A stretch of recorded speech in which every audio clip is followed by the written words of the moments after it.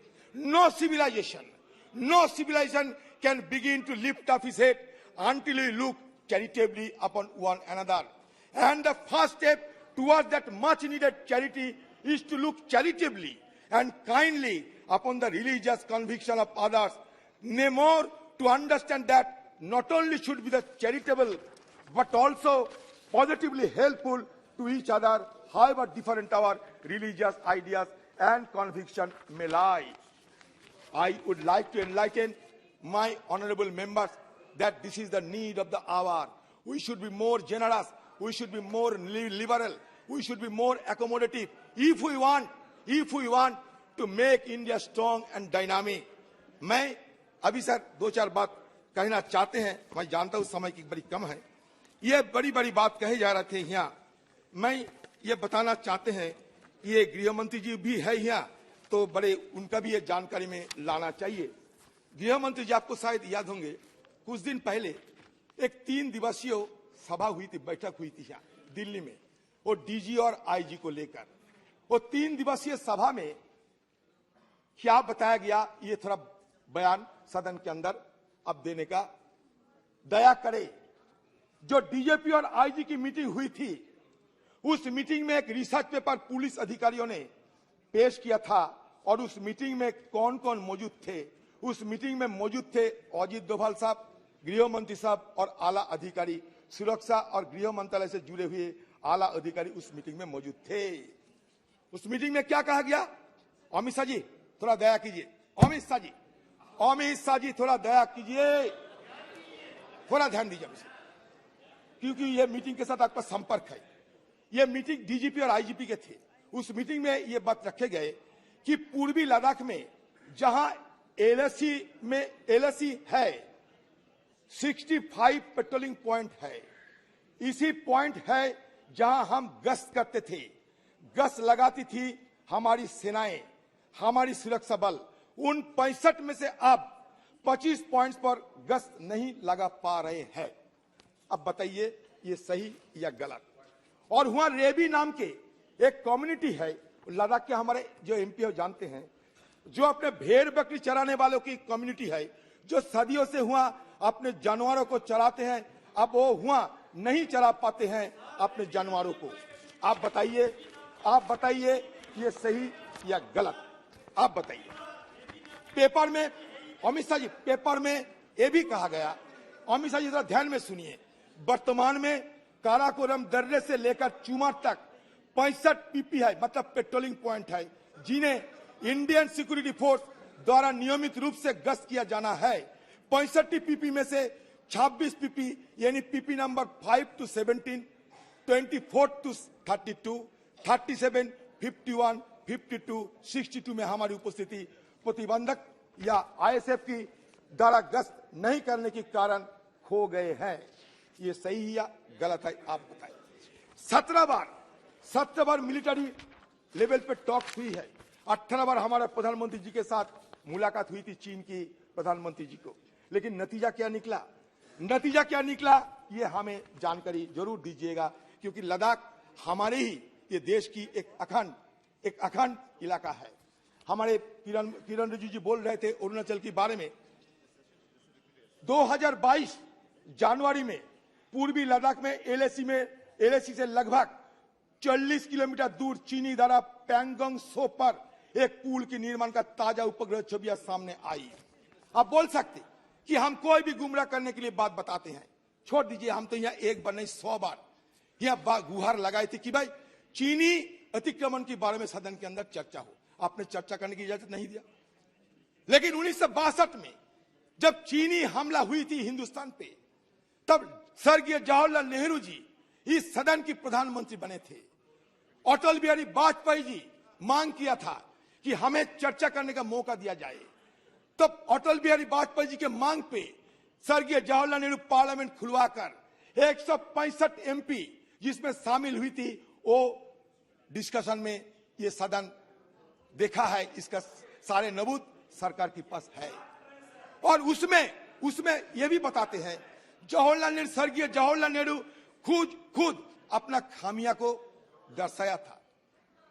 और किस लिए ये हुआ, क्यों ऐसा हुआ, सारे व्याख्यान दे चुके थे।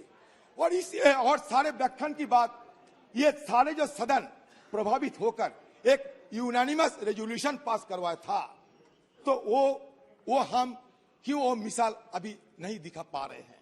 क्यों आप डरते हैं? हाँ बोलिए।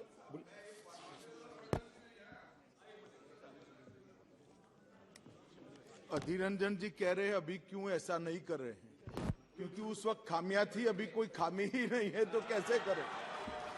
हजारों हेक्टेयर भूमि हार कर आए थे, तब जाकर चर्चा करी थी। क्या बात कर रहे हो? इस तरह से नहीं होता है। चर्चा कब हुई थी? हजारों हेक्टेयर भूमि हार कर आ गए थे, तब जाकर चर्चा हुई है। क्या हुआ? 2000 स्क्वायर किलोमीटर अतिक्रमण हुई। आप नकार सकते, 2000 स्क्वायर किलोमीटर अतिक्रमण हुई। अगर एक काम कीजिए ना, सारे ऑल पार्टी डेलीगेशन को लेकर आप चलिए ना लद्दाख में, हम देखना चाहते हैं। आपको हिम्मत है ले जाने के लिए? बताइए आप खुद को कहां छुपाना चाहते हैं? आप चीन को डरते हैं? अरुणाचल प्रदेश में लुंगटा, किरण रिजिजू भाई आप सुन लो, अरुणाचल प्रदेश में लुंगटा जोर क्षेत्र में पीएलए ने 18 जनवरी 2022 के 18 जनवरी को भारतीय क्षेत्र के अंदर से 17 वर्षीय भारतीय मीरम तोरण को अपहरण कर लिया।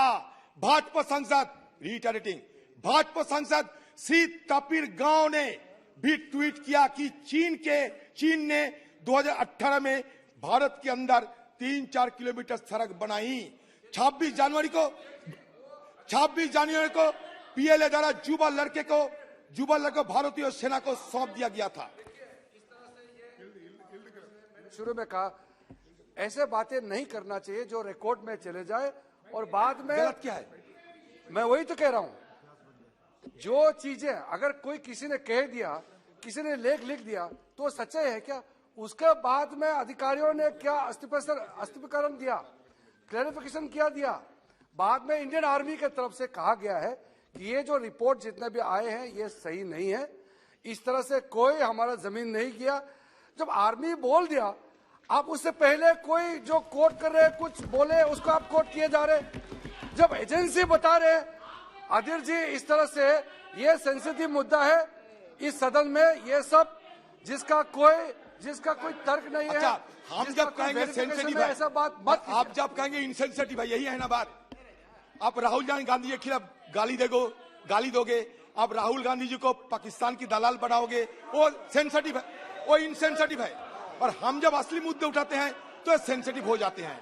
ये दो तरीके की बात नहीं हो सकता, ये 2 तरीके की बात नहीं हो सकता। 2222 मैं बताता हूं, जुलाई में मीडिया द्वारा दिखाई गई नई उपग्रह छवियों से संकेत मिलता है कि डोकलाम में 9 किलोमीटर पूर्व में निर्मित एक चीनी गांव, जहां 2017 में भारतीय और चीनी सेना का आमना सामने हुआ था, अब लगभग हर घर के दरवाजे पर कारों के साथ पूरी तरह से बसा हुआ है। चीन द्वारा 110 वर्ग किलोमीटर क्षेत्र की इसी सलामी टुकड़े का जवाब मोदी सरकार के पास नहीं है। अगस्त में विशेषज्ञों के उपग्रह बताते हैं पीएलए की सतह से हवा में मरने करने वाली मिसाइल साइट डोकलाम के उत्तर में सिर्फ 50 किलोमीटर की दूरी पर भारत, भूटान और चीन में बीच ट्राई जंक्शन सीमा क्षेत्र में मार्च में हो रहे हैं। जी एक सेकंड, ये पूरी तरह चालू है। माननीय अध्यक्ष जी, अधीर जी को जो बोलना है वो बोल सकते हैं। सिर्फ सदन का रिकॉर्ड देश और दुनिया के लिए ऑथेंटिक होता है, इसलिए मेरा इनसे निवेदन है कि इतना बता दे कि मैं सिर्फ अखबार के हवाले से कह रहा हूं, ये कोई अधिकृत बात नहीं है। बाद में जो बोलना है बोले, मुझे कोई आपत्ति नहीं। अखबार पढ़कर इतनी बड़ी बात जो देश की सीमाओं के साथ जुड़ी है, इरिस्पॉन्सिबिलिटी के साथ इस सदन में नहीं रखनी। ये कह चुके हैं सर, आपने सर अमित शाह जी आपने शायद नहीं सुने होंगे। मैंने कह दिया था कि मीडिया द्वारा दिखाई गई, मैंने कह दिया था, मैं कोई गुमराह करने वाला बात नहीं करता, मैंने कह दिया था, जिक्र कर दिया था कि मीडिया द्वारा दिखाई गई। अच्छा, नवंबर में आपका लद्दाख में वांगचुक उपवास करते थे, वो क्या कहे वो भी आप सुन लिया करो। अच्छा, कंचुक तेंजिन तत्कालीन भाजपा शासित लद्दाख स्वायत्त पहाड़ी विकास परिषद के स्वतंत्र सदस्य, क्षेत्र के सर्वोच्च निर्वाचित संस्था, क्या कहना है कि बफर जोन के निर्माण में स्थानीय लोगों की अपने पशुओं के लिए चरागाह भूमि तक पहुंच को अवरुद्ध कर दिया है और नहीं जा पाते हैं। दिसंबर में गैर कानूनी घुसपैठ के प्रयास में चीनी दल 9 दिसंबर 2022 को तवांग सेक्टर के स्वयंभू क्षेत्र में हमारे सशस्त्र बलों के साथ 17,000 फीट की चोटी पर अवैध रूप से कब्जा करने की दृष्टि से भिड़ गए। सेना जैसे कि बताया गया 300 से अधिक चीनी दल हमारे क्षेत्र पर कब्जा करने के लिए एक निर्लज्ज डिजाइन के साथ आए, जिसे हमारे सशस्त्र बल की वीरता से सफलपूर्वक खदेड़ दिया था। हमारे सेना की वीरता, हमारी सेना की धीरता, या हमारी सेना के लिए हमारे अहंकार, हमारे नाती की कमी नहीं है। लेकिन आप बताइए खुलकर, क्यों नहीं सदन में चर्चा हो रहे हैं? आप एक काम कीजिए ना, जवाहरलाल नेहरू को किसी ने बताया था कि सेक्रेट सेशन करो। जवाहरलाल नेहरू जवाब में कहा था कोई सेक्रेट सेशन नहीं होगी, हम खुले आम चर्चा करेंगी। ये हिम्मत आप क्यों नहीं दिखा सकते? हमारे पीएम साहब, पीएम मोदी के बाद पीएम मोदी ने 2014 के बाद से 18 बार चीनी राष्ट्रपति से मुलाकात की है और हमारे बीच सैन्य स्तर की वार्ता की दौर 17 बार हो चुके हैं। गलवान के बाद से चीनी आयात हिंदुस्तान में 45% का वृद्धि हुई या नहीं? आप बताओ। गलवान में हमारे 20 जवान अपने प्राण को आहुति देने के बाद चीनी के साथ हमारे ये कारोबार में इतना बढ़ोतरी कैसे आ रहा है कि 45% वृद्धि होते हैं? चीनी ने पीएम केयर्स फंड में दान दिया और अब सही लोग इस्तेमाल कर रहे हैं और अभी पॉइंट्स ऑफ ऑर्डर निकालेंगे। चीनी ने पीएम केयर्स फंड में दान दिया और 3,560 भारतीय कंपनियों में चीनी निर्देशक है। आप बताइए, ये छोटे छोटे हमारे प्रश्न हैं।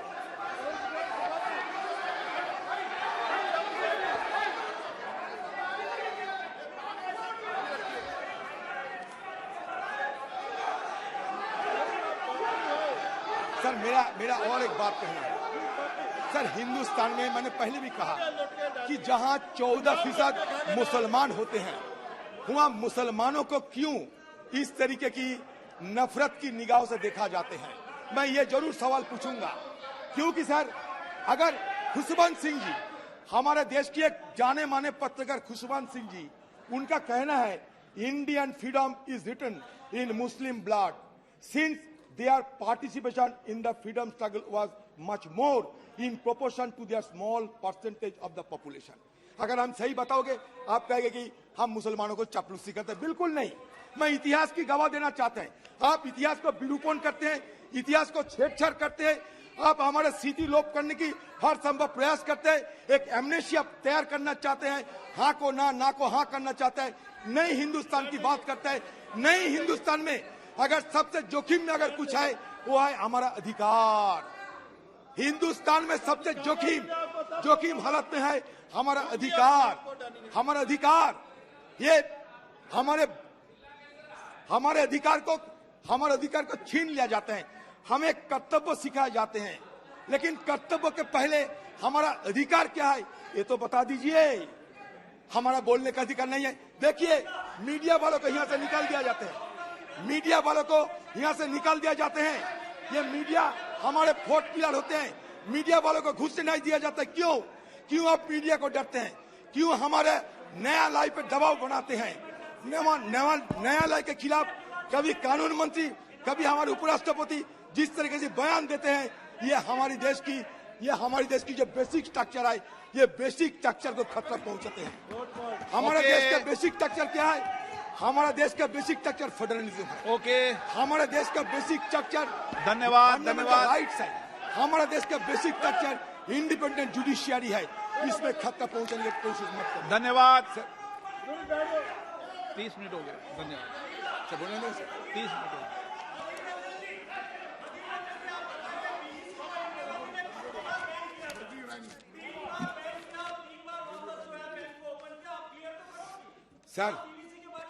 सर अगर आप मौका दें सारे बात क्लियर करनी है। नहीं, कोई मौका आज नहीं। कुछ बचा के नहीं रखूंगा इनकी बात क्लियर करनी भी नहीं है, आप तो आपकी बात सर। आज कुछ बचा के नहीं रखूंगा सर। आज सर मैंने ताजुब लगता है सर। देखिए, मैं खुलेआम कहता हूँ, अदानी जी के साथ हमारे कोई जाति दुश्मनी नहीं है, अंबानी के साथ हमारे कोई जाति दुश्मनी नहीं है। हम भी चाहते हैं हिंदुस्तान में और तरक्की हो और इंडस्ट्रियलिस्ट पैदा हो। हमारे इस सिस्टम पे तर्क है। Thank you. ये सिस्टम के खिलाफ हमारा इल्जाम है। दिलीप सेकिया जी,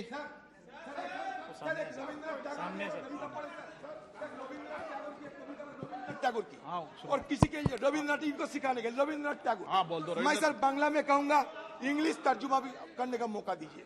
बांग्ला में पढ़ूंगा, इंग्लिश तर्जुमा करने का मौका दीजिए। बंगाला वही ट्रांसलेट। হেমর চিত্ত পূর্ণ তীর্থ জাগরে ধীরে এই ভারতের মহামানবের সাগর তীরে। কেহ নাহি জানে কার আহ্বানে, কেহ নাহি জানে কার আহ্বানে কত মানুষের ধারা দুর্বাসতে এলো কোথা হতে সমুদ্রে হলো হারা। হেতায় আর্য, হেতা অনার্য, হেতায় দ্রাবিড় চীন, সখুন্দর মোগল পাঠান এক দেহ হলো লীন। পশ্চিম আজ খুলিয়াছে দ্বার, সেটা হতে আছে কত উপহার দেবে আর নেবে, মিলাবে মিলিবে, যাবে না ফিরে এই ভারতের মহামানবের সাগর তীরে। सर मैंने तर्जुमा कर रहा हूं सर, तर्जुमा सुन लीजिए। My heart awake in this holy land of India. It is a place of pilgrimage for nations to mingle in a confluence of humanity. Nobody knows who asked them, yet they came from different lands and marched in a single body. The Aryans, the non-Aryans, the Dravidians, the Chinese, the Scythians, the Huns, the Pathans and Mughals, all of them like so many separate streams flowing irresistibly to loss at the end of their journeys, their individual identities in one vast sea. Now the West has opened its gate. All are collecting its prize gifts, and the same irreversible process of mutual exchange and assimilation is taking place once again in that holy confluence of humanity. तो हमारा देश चार वेद 18 उपनिषद 2 महाकाव्यों की देश है। हमारा देश शंकराचार्य की है। हमारा देश कुरान, बाइबल, गुरु ग्रंथ साहिब का देश है। हमारा देश नामदेव तुकाराम की देश है। हमारा देश गुरु नानक और भाई मर्दाना की देश है। सर